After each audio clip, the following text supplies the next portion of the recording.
realite a avè sa gade la, mèm kote ate ki yo avre. Fin pase yon avyon ki sa ateri yon ba. Mwen avyon so yon gade si avyon an ateri, machin yon top yon bagay yon an.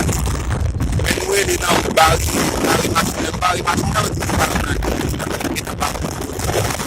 Sa tem nou met la, depi ou zap gen nan men nou met nan pou baksyon.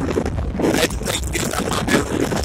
E depi net a sa avyon so yon pou la nou ganyo kapen avyon pou moun la, ya la, avyon ati.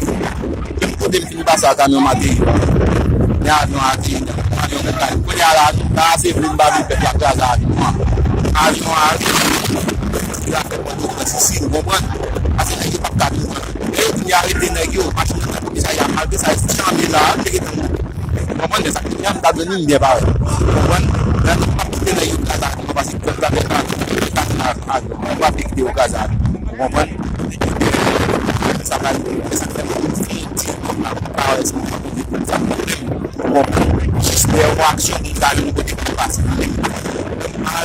Ça c'est avion, il y a une machine à l'air.